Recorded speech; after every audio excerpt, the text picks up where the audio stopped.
Ողջույն, հանրայինի եթերում եղիր առողջ բժշկական նախագիծն է, ես բժիշկ Վահե Տեր-Մինասյանն եմ և իհարկե խոսելու ենք առողջության մասին։ 24-25-րդ շաբաթից պտուղը սկսում է լսել մայրիկի ձայնը, և այդ ձայնը սկսում է խթանել նրա հուզական և լեզվական կենտրոնները, բայց կան դեպքեր, երբ երեխան չի լսում։ Ինչ անել, ինչպես ախտորոշել հենց ծննդատանը և ինչպիսի ճիշտ բուժում կազմակերպել այդ երեխաների համար։ Խոսելու ենք այսօրվա հաղորդման ընթացքում, սկսում ենք տեսանյութից, հետո արդեն հրավիրում ենք յուրին։ Գնացինք։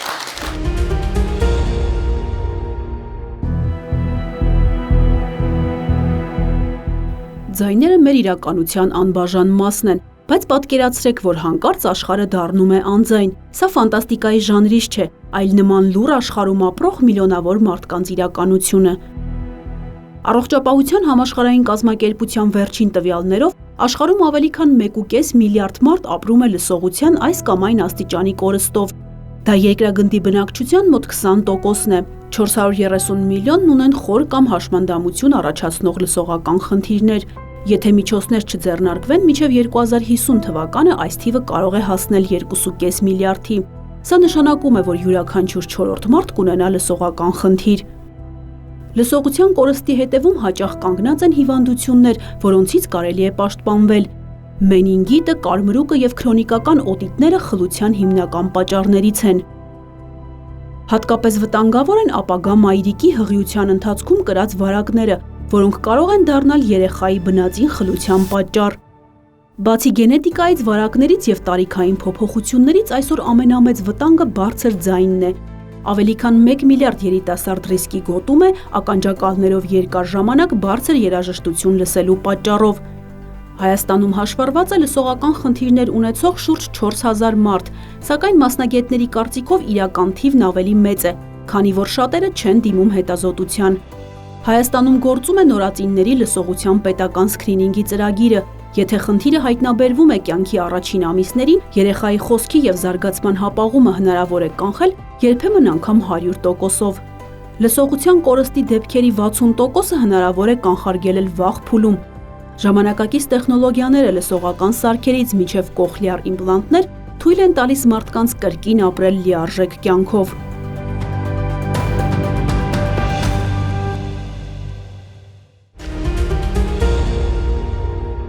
Դե ինչ հարգելի հեռուստադիտողներ, այժմ ժամանակն է արդեն հրավիրել հյուրին, իսկ իմ հյուրն է բժիշկ աուդիոլոգ, լսողության նորածնային սկրինինգի ծրագրի ղեկավար Նելի Մոսեսովան։ Ողջույն բժշկուհի։ Դե պատմեք տեսնենք, որ տարիքից մենք կարող ենք հասկանալ, որ բալիկի մոտ կան խնդիրներ։ Պրակտիկորեն կյանքի առաջին օրերից արդեն այդ հնարավոր է ու Հայաստանում հենց տենց էլ արվում է։ Այսինքն պետք չի սպասել, որ երեխան մեծանա,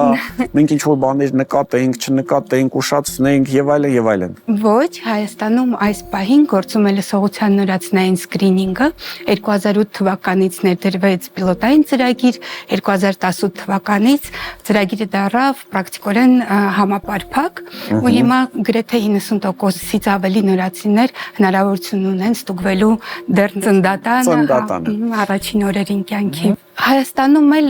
ինչպես նաև միջազգային տվյալներին համապատասխան 1000 երեխայից մոտ 1-ի մոտ գրանցվում է լսողության իջեցում, այդ բավականին մեծ ցուցանիշ է։ Այսինքն տարեկան Հայաստանում 35-ից 40 երեխա, եթե հաշվի առնենք մեր ծնելիության թվերը, բավականին մեծ թիվ է։ Բավականին մեծ թիվ է, ինքը համարվում է ամենահաճախ հանդիպող բնածին արատներից մեկը։ Եվ երբ որ մենք հայտնաբերում ենք այդպիսի երեխա լսողության իջեցումով, ինչքան շուտ ենք մենք հայտնաբերում, այդքան ավելի լավ արդյունք ենք ստանում եւ հենց դրա պատճառով երեխան միանգամից վերցվում է դիսպանսեր հսկողության, իրան տրամադրվում են լսողական սարքեր, որոնք կոմպենսացնում են լսողության իջեցումը։ Եթե պետք է հետո վիրահատական միջամտություններ եւ այլն եւ այլն։ Իհարկե։ Լավ, մեծահասակի մոտ լսողությունը ստուգել ինձ թվում է ոչ մի բարդություն ինձ չի ներկայացնում։ Իդեպ ինչ մինիմալ ձայն պետք է առողջ մարդը լսի։ Համարվում է, որ մինչև 20 դեցիբել, այ 20 դեցիբելը Օրինակ սա ինչ ձայն է։ Այդ բավական բարձր ձայն է։ Մի 70-80 դեցիբել։ 70-80 դեցիբել, սա։ Ինքն էլ 50-60, բայց ավելի բարձր հաճախականություն, ավելի բարակ ձայն է, հա։ Սա 30-40 երևի։ Ինչքանը պետք է լսեմ։ 20-ը։ 20-ը։ Մինչև 20։ Կարող եք այդ 20 դեցիբել մի հատ ձայն։ Դե շշուկ է, այդ շշուկն է, այդ տերևների սոսափյունն է, երբ որ թեթև քամի ապչում։ Ինչ ձայնը մարդու առողջության համար վտանգավոր, բարձր։ Այո, շատ բարձր ձայներ, նայած տևողությունը։ Ձայնը ունի բարձրություն եւ ինչ տևողություն, հա, այդ ինչքան մեծ է տևողությունը, այդքան ավելի ցածր ձայն պետքա լինի։ Եթե մենք մտածենք, որ հա մի ժամ, օրինակ 60 դեցիբելը անընդհատ մի ժամ նորմալ է, ոչ մի վտանգ չի սպառնում, բայց արդեն 80-ի դեպքում այդ Երբ գնում ենք հարսանիք ու մեզ սկսում են տանջել, այդ մեծ խնդիր է Հայաստանում, որտեղ չկան այդ նորմերը, Ես միշտ մտածում եմ, որ աշխատողները, նույն այդ նվագախմբի անդամները իրանք ունեն այդ հաստատ խնդիր պիտի ունենան, անհնար է չունենան։ Անպայման ունեն։ Դրա համար գնալով ձայնը բարձրանում է, այդինք չեն գալու։ Լավ։ Տեսեք, մեծահասակին մենք կարող ենք այդ ձայնը տալ, հասկանալ, լսեց, չլսեց։ Ուզում հասկանալ, նորացինը հո չի կարող ասել լսեցի կամ չլսեցի կամ ո՞նց եք հասկանում։ Դրա համար գոյություն ունեն հետազոտության օբյեկտիվ մեթոդներ, իրանք կախված չեն երեխայի պատասխանից, հա, կամ ռեակցիայից։ Օրինակ ծննդատանը օգտագործվում է օտոակուստիկ էմիսիայի գրանցման սարքը, sense փոքրիկ սարք է, որը ձայն է արձակում եւ գրանցում է ականջից եկած պատասխանը, շատ ցածր պատասխան է հետ գալի, գրանցվում է եւ եթե ամեն ինչ նորմալ է, երեխան ուղևորվում է տուն։ Որևէ վտանգ այդ հետազոտությունը, Ինքը կարճ է տևում, ընդհանրապես վտանգ, առավել եւս ցավ, անհանգստություն երեխային չի պատճառում, մի քանի վայրկյան է տևում սովորաբար։ Զուտ երեխան պետք է հանգիստ լինի, որ կարողանանք այդ ցածր ձայնը գրանցենք։ Իսկ կարող է այնպես լինի, որ երեխան ծնվի նորմալ լսողությամբ, բայց, չգիտեմ, մի տարեկանում կամ 2 տարեկանում ինչ որ պատճառով սկսի լսողական խնդիրներ առաջանալ։ Այո, իհարկե, տենց դեպքեր են լինում, դրա համար շատ ուշադիր է պետք լինել, նույնիսկ եթե ծննդատանը ասել են, որ ամեն ինչ նորմալ է, կան մի շարք դեպքեր, որոնք ցուցված են կրկնակի հետազոտության, նույնիսկ եթե ծննդատանը նորմալ պատասխան են ստացել, օրինակ ցիտոմեգալովիրուսի դեպքում գիպերբիլիրուբինեմիան կամ դեղնացությունը, հա, եթե երեխայի մոտ բավականին մեծ թվերի է հասնում, ժառանգական գործոնի դեպքում նույնիսկ լինում է զարգացող լսողության իջեցում, որը կարող է սկզբից աննշան լինի կամ չլինի ու առաջի տարվա ընթացքում ի հայտ կա բավականին խոր հասնելը։ Ինչ է նկատում ծնողը առաջի հերթին։ Ըստ տարիքային հա նորմերի մինչև 6 ամսեկան երեխան սովորաբար արձագանքում է մենակ մոտիկից հնչած բավականին բարձր եւ կտրուկ ձայնին։ Երբ է պետք դիմել բժշկին, եթե օրինակ 6 ամսեկանում երեխան չի հետևում ձայնի աղբյուրին, 9 ամսեկանում չի արձագանքում իր անվանը, երևի մի տարեկանում չունի թոթովանք, այդ նանանա, բաբաբա, տատատա, հա, այդ թոթովանքը, ընդ որում գղգղանքը, այդ աղու կապված չի հա լսողության հետ, 1 տարեկանում երեխան պետք է փորձի ոչ բառային ձայներ, օրինակ տուկ-տուկ, հաչոց, հա, տենց հավ-հավ կամ ինչ-որ տենց, 1-2 տարեկանում արդեն պետք է կատարի պարզ հրահանգներ, տուր, գնդակը բեր, ինքը պետք է ունենա այդ 2-3 բառից կազմված նախադասություններ, մամա, արի, ջուր, տուր, հա, պարտադիր է։ 2.5 տարեկանում առնվազն 50 բառ պետք է լինի երեխայի բառապաշարում։ Եթե դուք տեսնում եք, որ այդ նորմերին ձեր երեխան չի համապատասխանում, պետք է պարտադիր դիմել բժշկին։ Մեր երեխան այսօր որ տաղավարում է, բոլոր նորմերին համապատասխանում է, բայց այնուամենայնիվ մենք խնդրել ենք, որ գա մասնակցի մեր հաղորդմանը, եկեք դիմավորենք մեր մարդին։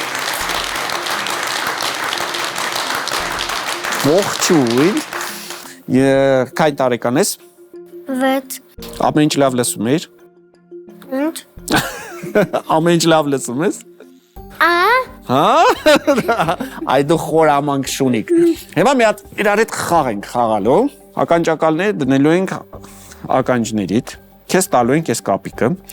Ու հենց ձայն ես լսում, կապիկը բարձրացնում ես։ Ուշադիր կլինես, հա։ Մեզ կասեք ինչ եք անում, ինչ եք տեսնում ենք հիմա։ Տալիս ենք տարբեր հաճախականությունների, հա, բավական հաստ ձայնից մինչև բավական բարակ ու տարբեր բարձրության ձայներ։ Հիմա միջին այս, եթե տեսնում եք այդ գորշ տիրույթը, դա խոսակցական ձայների տիրույթն է։ Մենք կփորձենք հասկանանք ինչքանով ինքը ճիշտ է Գնացինք։ լսում։ Պատրաստ։ Ապրես։ Ապրես։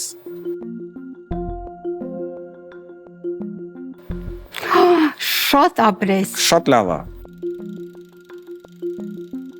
Սա 20 դեցիբելներ։ Հա։ Ահա։ Իջնում ենք հիմա գնալով թե Հա, ավելի ցածր է դառնում ձայնը։ ուշադի։ Մի հատ։ Մի հատ։ Ահա։ Ինձ այնքան հետաքրքրում է թե ինչ ձայն է իրականում, որ հիմա ասում եմ մի հատ։ Մեկ։ Մեկ, ահա։ Ինչ կարող ենք Պետք է ասենք, որ նորմալ է բալիկի լսողությունը ինքը ընդհանրապես խնդիր չունի։ Ապրի մեր մարկը։ Ապրես։ Դե թրավ։ Դե դու թրի գնա։ Շնորհակալություն։ Լսողական սարքեր վախենալ դրանցից։ Իհարկե ոչ, վախենալ պետք չի, որտեղ իրանք ստեղծված են նրա համար, որ հեշտացնեն մեր կյանքը, դարձնեն ավելի կոմֆորտ։ Դրա համար բացի օգուտից ոչ մի վնաս երբևիցե չեն կարողանում հասցնել։ Մի հատ ձայն կտակ, այնուամենայնիվ ինձ հետաքրքիր ինչ ձայն են լսում։ Ձախնենք դրա։ Ահա։ Հասկացանք։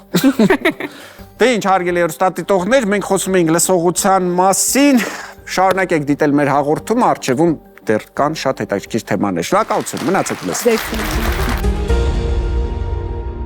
Շարունակենք հաղորդումը եւ հրավիրենք հեռուստացույցերի առջև մեր ծնողներին, որտեղ սա ծնողների դպրոցն է, իսկ դպրոցում դասավանդում են մեր մանկաբույժները, մասնավորապես այսօրվա մեր հյուրը Մերի Մարանդյանն է, մանկաբույժ դիմավորին։ Ողջույն բժշկիկ։ Բարև։ Մենք այսօր խոսում ենք թոքաբորբի մասին։ Լուրջ թեմա է։ Ես կարծում եմ շատերն են չէ վախենում երեխայի մոտ հանգած թոքաբորբ։ Ես հիշում եմ մեր զրույցներից մեկի ժամանակ դուք ասում եք, որ աղիքային ինֆեկցիաներով բոլոր մարդիկ կյանքում վարակվել են։ Իսկ մանկական հասակում թոքաբորբ քանի տոկոսն է տարել։ Մանկական հասակում թոքաբորբը հաճախ հանդիպող ախտորոշում է, բայց ոչ այնքան հաճախ, որքան աղիքային վարակները։ Ինչ է իրենց ներկայացնում թոքաբորբը։ Մենք վերջապես դա ինչ է, վիրուսային հիվանդությունն է, դա բակտերիալ հիվանդություն է։ Թոքաբորբը թոքերի հյուսվածքի բորբոքային հիվանդություն է։ Պատճառները կարող են տարբեր լինել, ինչպես բակտերիաները, այնպես էլ վիրուսները, ինչպես նաև օտար մարմինները։ Դա այն փոքր խումբն է մանկաբուժության մեջ, որ հանդիպում ենք, դրան հետ ավելի շատ աշխատում են թոքային վիրաբույժները։ Հուսով եմ մեծերի մոտ նման բան չի լինում։ Եվ փառք Աստծո չի լինում, բայց բակտերիալ եւ վիրուսային տեսակի թոքաբորբերի հետ մանկաբույժները շատ են առնչվում եւ երեխաները իհարկե նույնպես։ Վիրուսային թոքաբորբերը ավելի հաճախ հանդիպում են այն սեզոններին, երբ որ վիրուսային համավարակներ են սկսվում, դա ձմեռ, գարուն հաճախականությունն է լինում։ Իսկ բակտերիալ տեսակի թոքաբորբերը կարելի է ասել, որ սեզոնայնություն չունեն, բայց հիմնականում լինում են վիրուսին հաջորդող, երբ որ նպաստավոր պայմաններ է ստեղծում թոքերում, որ զարգանա բակտերիալ տեսակի թոքաբորբեր։ Առաջին նշանները Հիմնականում ջերմություն։ Այո, թոքաբորբը մեծ մասամբ Այսինքն ինքը միանգամից սկսում է թոքաբորբով, թե կա ինչ-որ ինֆեկցիա, որը ժամանակի ընթացքում կգնա կդառնա թոքաբորբ։ Ցանկացած վիրուսային վարակ իրավունք ունի առաջացնել ջերմության բարձրացում, հասկ, թահոսություն։ Բայց այդտեղ դեռ թոքաբորբ չկա։ Այո, ոչ միշտ է զարգանում թոքաբորբ։ Հիմնականում կլինիկական դրսևորումները լինում են այսպես. երեխան ջերմում է 2-3 օր, ակտիվ է, ուրախ է, 1 օր կարծես լավացավ, հաջորդ օրվանից կրկին սկսում է ջերմել։ Այստեղ իհարկե մանկաբույժը կասկածում է հիմնականում բակտերիալ պրոցեսի գումարում օրգանիզմում եւ պետք է շղթել այդտեղ թոքաբորբը, ինչպես նաեւ ականջի բորբոքումը։ Իհարկե թոքաբորբի առաջացումը միանգամից չի լինում։ Դա ժամանակ է պահանջում, որպեսզի օրգանիզմը հասկանա արդյոք թոքերի հյուսվածքի փոփոխություն զարգացել է թե ոչ։ Բայց մենք գործ ենք ունենում նաեւ այնպիսի թոքաբորբերի հետ, որոնք շատ արագ են զարգանում եւ 2-3 օրվա ջերմության բարձրացումը կարող է արդեն զարգացած լինել թոքաբորբ։ Այն բալիկը, որը պրակտիկ առողջ է, 2 օրվա ջերմությունը շատ քիչ հավանական է, որ կզարգացնի թոքաբորբ, բայց եթե մենք ունենք բալիկ քրոնիկ խնդիրներով, որը դեղորայք է ստանում, օրինակ ունի սրտային անբավարարություն, այդտեղ իհարկե 2 օրվա կայուն բարձր ջերմությունը կարող է ռիսկ լինել թոքաբորբի։ Լավ, ջերմաչափին կարծում եմ բոլորը ծանոթ են, բոլորը գիտեն ինչ է ջերմաչափը, ինչպես է օգտագործվում, պուլս օքսիմետրը COVID-ից հետո երևի բոլորի բնակարաններում կա, մենք չափում ենք թթվածնով հագեցվածությունը արյան, Արդյոք կիրառելի է նաև երեխաների համար։ Իմաստուն է ստուգել։ Ինչ խոսք COVID-ից հետո մանկաբույժների գործը մի քիչ հեշտացավ, որովհետև ծնողները սկսեցին տանը չափել երեխայի սատուրացիան եւ պուլսը։ Ցավոք երեխաների դեպքում այս մեծահասակների համար օգտագործվող պուլս օքսիմետրը ոչ միշտ են ճիշտ ֆիքսում թվերը, բայց եթե օրինակ ունենք 10-11 տարեկան երեխա, հնարավոր է չափել եւ ունենալ ցուցանիշներ տանը հսկողության համար։ Շատ կարեւոր է ճիշտ տեխնիկան չափելու, որպեսզի մայրիկը իմանա ու չվախենա ամեն ինչ։ Հիմա իմ պուլսը ցույց էր տալիս 162, ես կարծում եմ, որ հաստատ այդպես չի, ես շատ հանգիստ եմ, խնդիր չունեմ, բայց այնուամենայնիվ, այո։ Այո, պետք է նայել ցուցանիշներին, սատուրացիան, եթե օրինակ երեխայի մոտ 93-94 է տեսել ծնողը անհանգստացած է, որ դա ցածր է, պետք է տեսնել պուլսը ֆիքսել է սարքը թե ոչ։ Եթե օրինակ պուլսը այդտեղ տատանվում է, 60-65 է տեսնում ծնողը, բայց երեխան 3-4 տարեկան է, ապա սա ամենայն հավանականությամբ ճիշտ չի ֆիքսած։ Այսինքն պուլսի եւ սատուրացիայի թիվը միշտ պետք է իրար զուգահեռ նայել, եւ իհարկե սա կարող է կողմնորոշիչ լինել ծնողին, բայց մի քանի տոկոս դեպքերում ինքը կարող է նաև անհանգստացնող ցուցանիշ լինել։ Մենք ոչ միշտ է որ խորհուրդ ենք տալիս տանը հսկել սատուրացիան եւ պուլսը երեխայի, ավելի կարեւորություն ենք տալիս ուղեկցող նշաններին։ Ունի հեվոս, դժվարաշնչություն, ներքաշումներ, որ ավելի հեշտ է ծնողին գնահատել, քան սարքի միջոցով չափումներ անելը։ Ճիշտ է, որ սկզբնական օրերին կարող է օրինակի համար ռենտգեն հետազոտությունը ցույց չտալ, բայց իրականում այնտեղ արդեն թոքաբոր լինի։ Իհարկե դա կլինիկական ախտորոշում է, որ պետք է ռենտգենով հաստատվի, բայց մենք մանկաբույժներս մի մաս դեպքերում կարող ենք չլսել անգամ այդտեղ առաջացած փոփոխությունը, օրինակ ձախակողմյան թոքաբոր, բայց մենք կարող ենք ձախ կողմում ոչինչ լսած չլինել։ Պետք է չմոռանալ, որ մենք աշխատում ենք երեխաների հետ, որոնք լացում են, չեն շնչում լավ եւ անգամ այդ կրծքավանդակի շարժումներին հետևելը ոչ միշտ է հաջողված լինում։ Ուղեկցող գանգատները մեզ համար կողմնորոշիչ են լինում եւ եթե այդպես նշած գանգատներից կամ մեկ օր բաց թողումով ջերմության բարձրացում, հիմնականում դա ռենտգեն հետազոտության ցուցում է հանդիսանում եւ շատ եմ լսել դեպքեր, որ ասում են երեխային չլսեցին, ռենտգենը ցույց տվեց։ Այստեղ իհարկե խնդիրը ոչ թե չլսելու մեջ է, այլ երեխայի շնչառությանը հստակ չհետևելու մեջ։ Դե ինչ հարգելի հեռուստատողներ, թոքաբոր կասկածելու դեպքում իհարկե զանգում եք ձեր մանկաբույժին, տանում եք երեխային կամ մանկաբույժն է գալիս ձեր երեխային նայում եւ իհարկե եթե հաստատվում է ախտորոշումը, ապա ստանում է համապատասխան բուժում։ Վախենալ պետք չէ, բայց նաեւ բարձրաթողի վիճակում թողնել երեխային հաստատ չի կարելի։ Շնորհակալություն, հիշեցնեմ մենք խոսում ենք թոքաբորբի մասին, իսկ իմ հյուրը մանկաբույժ Մերի Մարանդյանն էր։ Մնացեք մեզ հետ։ Ողջույն, ձեզ հետ գեղեցկության արվեստն է, այսօր խոսելու ենք ռոզացիայի մասին։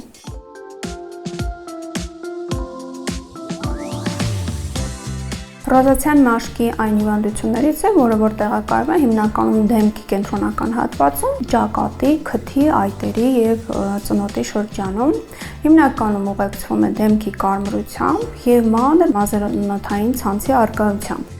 Առաջացման պատճառը հիմնականում անոթների, մազանոթների մակերեսային տեղակայումն է։ Ռոզացիան կլինիկորեն, քանի որ նման է կարմիր գայլախտին, մենք իհարկե կատարում ենք լաբորատոր հետազոտություններ հերքելու այդ հիվանդությունը, ինչպես նաև պարզելու արդյոք ունենք ուղեկցող հիվանդություններ, թե չէ։ Ռոզացիան կարող է ավելի բարդ ընթացք ունենալ, եթե ունենում ենք վանաձև գեղձի հորմոնալ շեղումներ,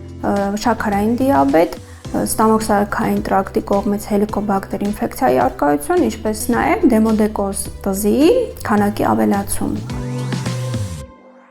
Կլինիկորեն բուժառուները նշում են կարմրություն, այրոցի զգացում, քորի առկայություն եւ տվյալ հատվածներում ունենում ենք մաշկի չորություն։ Ռոզացիան կարող է սրվել հատկապես ձմռանը, երբ որ ունենում ենք կտրուկ ջերմաստիճանի տատանում, այսինքն երբ որ սառը միջավայրից անցնում ենք դեպի տաք միջավայր, ինչպես նաև բուժառուները պետք է հետևեն իրենց սննդակարգին, չպետք է չարաշահեն գրգռիչ սնունդը, հատկապես կծուն, թթու, ինչպես նաև ալկոհոլի չարաշահումը չի թույլատրվում, քանի որ դրա ֆոնի վրա ունենում ենք արյան շրջանառության ակտիվացում, ինչն էլ բերում է ռոզացիայի արտահայտվածությանը։ Ռոզացիան սկզբնական շրջանում բնորոշվում է ուղղակի կարմրությամբ, թեթևերի թեմայի առկայությամբ, եթե ավելի բարդացած ընթացք է լինում, արդեն ձևավորվում են պապուլոպուստուլոզ ցանավորում, արդեն մաշկը տվյալ հատվածում լինում է մուգ կարմրավուն եւ ունենում ենք արդեն լուրջ բարդություններ։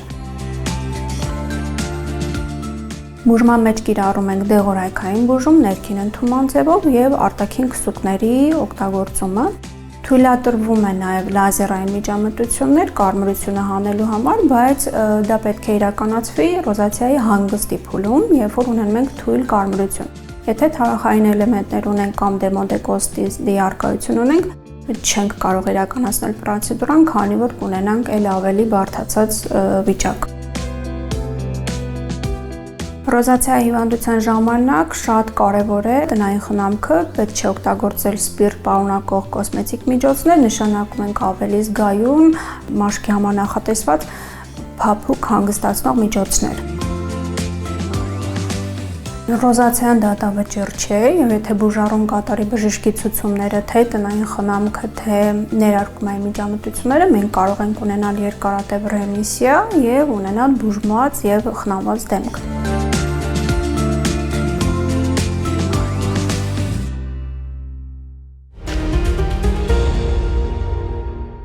Սնվենք հաճույքով մնանք առողջ։ Մեր հաջորդ խորագիրն է եւ ես այսօր զրուցելու եմ էնդոկրինոլոգ Հասմիկ Հայրապետյանի հետ։ Ողջույն բժշկուհի եւ իհարկե մեր խոհարարը Նարինե Ալեքսանյանը մեզ համար պատրաստելու է ինչպես միշտ օգտակար, բայց միաժամանակ շատ համեղ սնունդ։ Ողջույն։ Ողջույն։ Շատակերին հետս բերել եմ, որովհետև այսօր մենք խոսելու ենք ոսկորների մասին։ Պարզվում է, որ նույն հաստության ոսկորը մոտավորապես 7 անգամ ավելի ամուր է, քան կաղնու փայտը։ Ոսկորները շատ ամուր են, այդ ժամանակի ընթացքում նրանք ունեն թուլանալու հատկություն։ Մեր թեման այսօր օստեոպորոզն է, այսինքն իրավիճակ, երբ մեր ոսկրերը սկսում են թուլանալ։ Ինչու են մեր ոսկրերը թուլանում, բժշկուհի։ Օստեոպարոզը հիվանդություն է, որի դեպքում ոսկրերի խտությունը իջնում է, ընկնում է խտությունը։ Օստեոպարոզը տարիների հետ կարող է ցանկացած մարդու մոտ հանդիպել, հատկապես կանանց շրջանում ավելի հաճախ է հանդիպում, հետդաշտանադադարային շրջանում։ Այո։ Եվ դրա համար պետք է պայքարել։ Ինչպես վաղ մանկական տարիքից պետք է շատ կալցիումով հարուստ ծնունդ ուտել, որպեսզի մենք հավաքենք մեր ոսկրային զանգվածը մինչև 30 տարեկան հասակը։ Պատկերացրեք, մենք կարող ենք պաշարել, մենք կարող ենք հավաքել։ Պատկերացրեք արջերը ոնց են, չէ՞, տարվա տակ եղանակին պաշարում ու հետո ձմռանը սպառում։ Հիմա նույնը մենք կարող ենք երիտասարդ տարիներին պաշարել, ինձ համար օրինակ արդեն ուշ է։ Ես չեմ կարող պաշարել, այսինքն ես հիմա օգտագործում եմ այն, ինչը ունեմ։ Որ տարիքում մենք կարող ենք պաշարել կալցիումի մեծ քանակ մեր օրգանիզմում։ Հատկապես այդ ոսկրային պիկի հավաքման տարիքը դա 9-ից 18 տարեկան հասակն է, դրա համար այդ տարիքային խմբում պետք է օրական մինչև 1300 միլիգրամ կալցիումով հարուստ ծնունդ օգտագործել։ Ձեր երեխաներին շատ կալցիում տվեք, թող հավաքվի, կուտակվի, որովհետև հետո արդեն չենք կարողանալու յուրացնել միանշանակ ինչ ուզում է ուտենք, ինչ ուզում է օգտագործենք, միևնույն է կորցնելու ենք։ Այո, մինչև 30 տարեկան ենք հավաքում ոսկրային զանգված, 30-ից հետո սկսում ենք կորցնել։ Այն է, ինչ պատրաստենք, ինչ ենք ուզում, կերևի ենթադրում եմ, որ կալցիումով հարուստ ծնունդ ենք պատրաստելու։ Այո, այսօր կպատրաստենք լցոնած պղպեղ, որը իր մեջ կպարունակի մածուն, կատնաշոր եւ կանաչիներ։ Ինչպես նաև կմատուցենք նրա հետ ավոկադո եւ հումուս։ Ինչ կապ ունի D վիտամինը կալցիումի հետ, բժշկուհի։ Վիտամին D-ն ապահովում է ներծծումը կալցիումի եւ եթե անգամ մենք մեր օրական նորման հավաքում ենք, սակայն բավարար վիտամին D չենք ընդունում,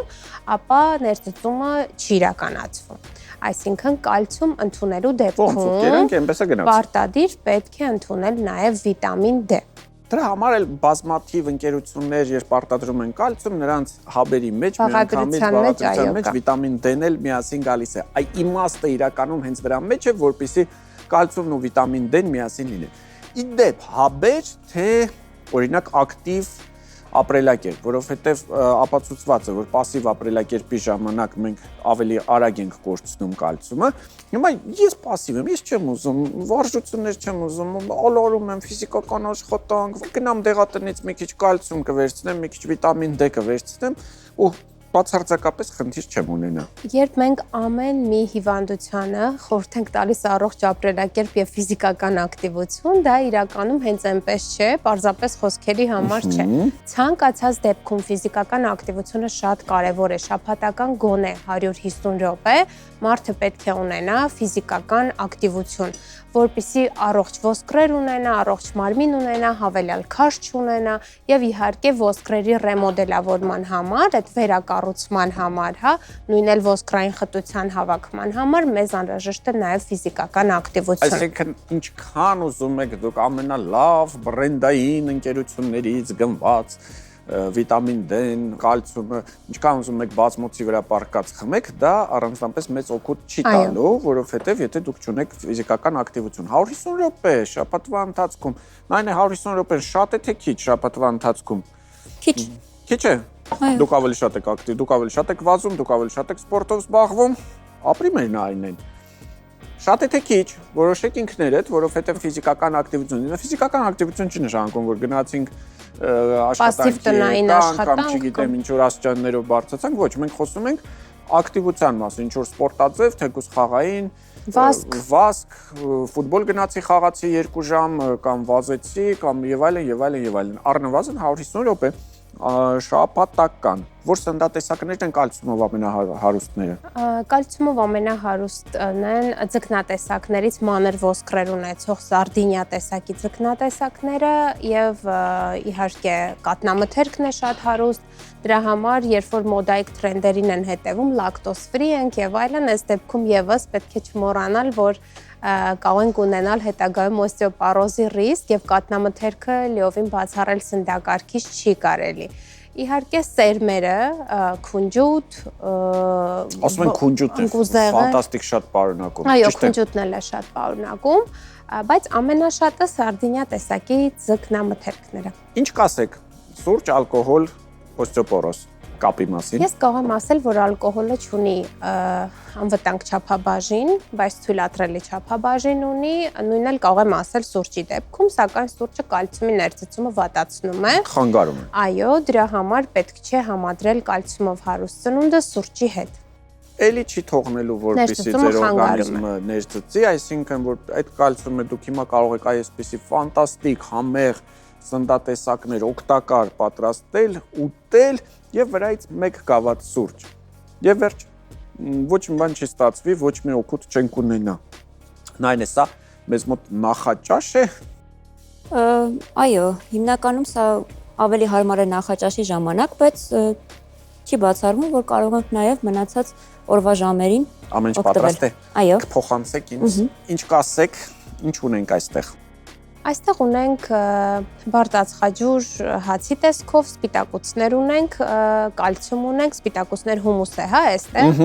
Սերմեր ունենք, կալցիումով է դա հարուստ բնականաբար, օգտակար ճարպերով ավոկադոն ու սերմերը եւ այստեղ կատնաշոր է, հունական յոգուրտի հետ կարծես թե սա էլ կալցիումի շատ հարուստ աղբյուր է եւ բջջանյութ եւ վիտամին C հրաշալի է։ Ֆանտաստիկ օգտակար։ Այո։ Եվ թող որևէ մեկը ասի, որ սա համեղ չէ։ Իհարկե սա համեղ է եւ միաժամանակ սա շատ օգտակար է։ Այսինքն ցանկության պարագայում մենք միշտ կարող ենք սնվել հաճույքով եւ մնալ առողջ։ Սա եղիր առողջներ, մենք խոսում ենք օստեոպարոզի մասին։ Մնացեք մեզ հետ։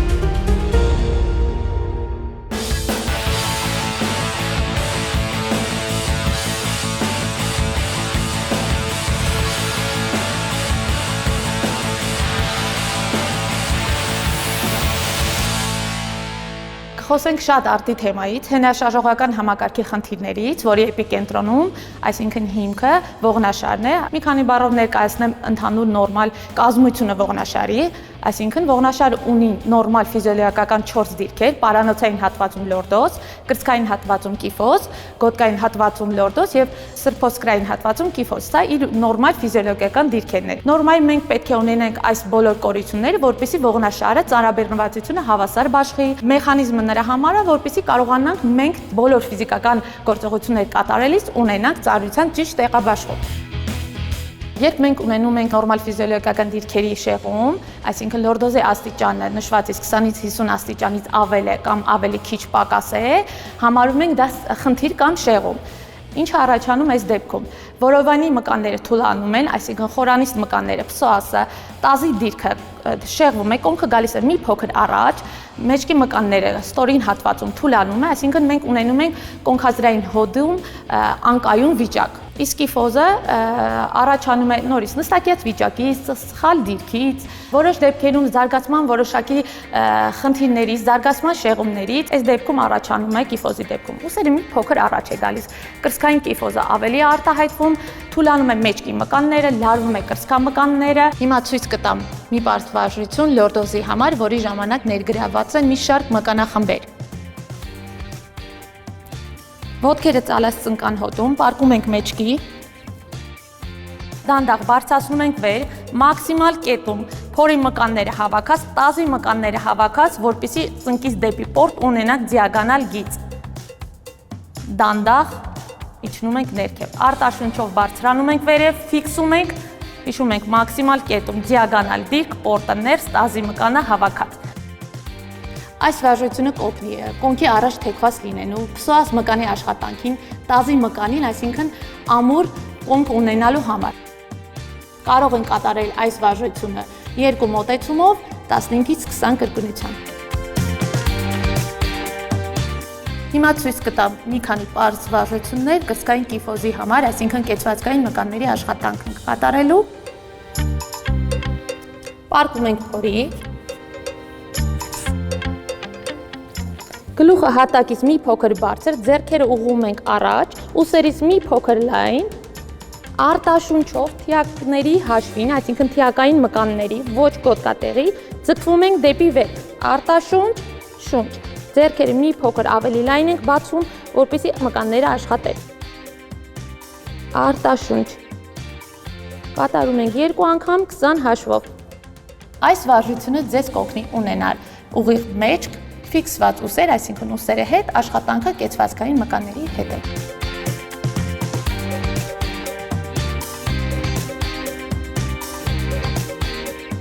Որպես մասնագետ խորհուրդ եմ տալիս հետևեք ձեր առողջությանը, այսինքն ակտիվ եղեք, աշխատեք, գրագետ մարզվեք, ամենակարևոր կետը դա ճիշտ տեխնիկայով աշխատանքն է, դա կլինի թե կինեզիստի, թե մարզիչի կողմից։